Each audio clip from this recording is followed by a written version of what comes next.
Hello everyone, কেমন আছো তোমরা সবাই? আর একটা নতুন ব্লগ নিয়ে চলে এসেছি আজকে তোমাদের কাছে। তো দিনটা ছিল সানডে, মানে 21 এপ্রিল।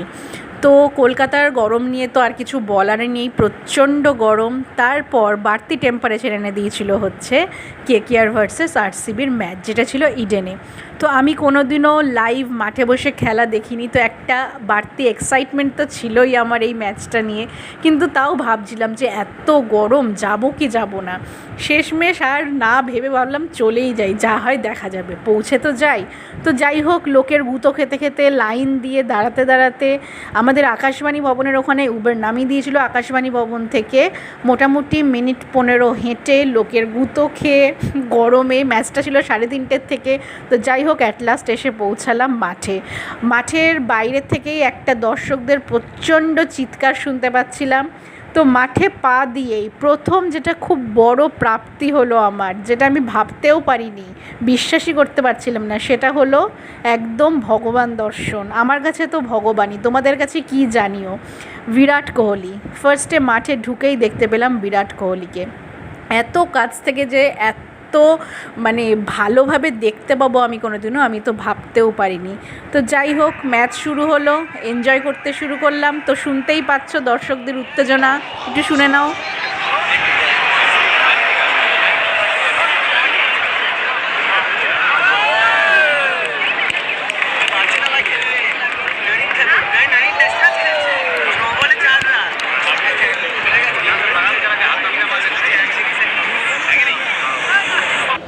বিভিন্ন অডিয়েন্সের কাছ থেকে বিভিন্ন এক্সপার্ট অ্যাডভাইস শুনতে পাচ্ছিলাম গ্যালারিতে বসে। তো যাই হোক, ভালোই লাগছিল, ভাইবটা বেশ এনজয় করছিলাম বসে। তো যখনই কেকেআরের ফার্স্ট ম্যাচ ছিল, কেকেআর ফার্স্ট ব্যাট করছিল, তো কেকেআর যখনই 4-6 মারছে তখন তো গ্যালারি একদম উত্তাল হয়ে উঠছে। আর যখনই আউট হচ্ছে, ও মাই গড, সবার নিরাশা। তো যাই হোক, শুধু যে সেদিন কেকেআরের ফ্যান ছিল তা না, আরসিবিরও যথেষ্ট ফ্যান ছিল, প্রচুর অডিয়েন্স ছিল যারা আরসিবিকে সাপোর্ট করছিল। তো মোটামুটি ইডেনের অডিয়েন্স দুভাগে ভাগ হয়ে গেছিলো, একটা দল ছিল কেকেআর আর একটা ছিল আরসিবির ফ্যান ফলোয়িং।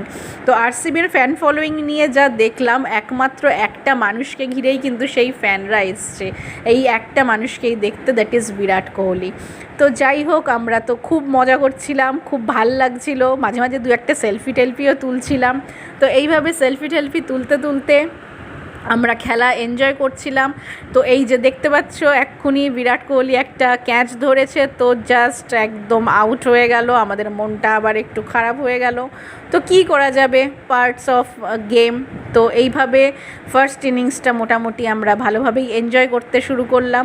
তো ফার্স্ট ইনিংসের পর একটা নতুন জিনিস যেটা আমার চোখে পড়লো, সেটা হলো হচ্ছে ফ্ল্যাশ লাইট শো, যেটা তোমরা পরে একটু দেখতে পাবে। তো যাই হোক, এখনও ফার্স্ট ইনিংস চলছিল। এরপর তোমরা দেখো, একজন পাগল সাপোর্টার ছিল বিরাট কোহলির, মানে বিরাট কোহলিকে মানে দেখে সে পুরো জাস্ট মানে উন্মাদ হয়ে গেছে। মানে সেই চেয়ারের ওপর দাঁড়িয়ে, সিটের ওপর দাঁড়িয়ে সে কী করবে বুঝতে পারছে না। আবার শুনে নাও দর্শকদের উত্তেজনা, প্রচণ্ড চিৎকার চেঁচামেচি, এই যে আমিও প্রচুর চিৎকার করেছি মাঠে বসে। তো ফার্স্ট ইনিংস এভাবে কমপ্লিট হলো।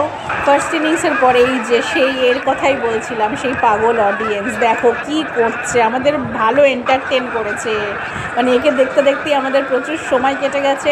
এরপর শুরু হলো এই যে flash light show first and second ইনিংসের মাঝে। এটাও একটা দেখার মতো এক্সপিরিয়েন্স ছিল আমার, ব্যাপক এনজয় করেছি, ব্যাপক। তো যাই হোক, এই যে সেকেন্ড ইনিংস শুরু হলো, যেখানে আরসিবি ব্যাট করতে নেমেছে।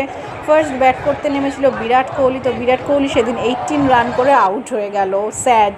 তো আমরা সবাই চেয়েছিলাম যে বিরাট কোহলি একটা ভালো ইনিংস খেলুক আর কেকেআর জিতুক। তো দুটো একসাথে হলো না, কেকেআর তো জিতে গেল, বাট বিরাট কোহলি তাড়াতাড়ি আউট হয়ে গেছিলো সেদিন। তো জানি না, খুব কন্ট্রোভার্সি হয়েছিল সেদিন সেই আউটটাকে নিয়ে, যে সেটা আদৌ আউট ছিল কি ছিল না। তো আমি সেই কন্ট্রোভার্সিতে যাচ্ছি না, আমরা তো থরলি এনজয় করেছি ম্যাচটা। তোমাদেরও ভালো লেগে থাকলে এই ব্লগটাকে লাইক, শেয়ার, সাবস্ক্রাইব করে দিও। Thank you.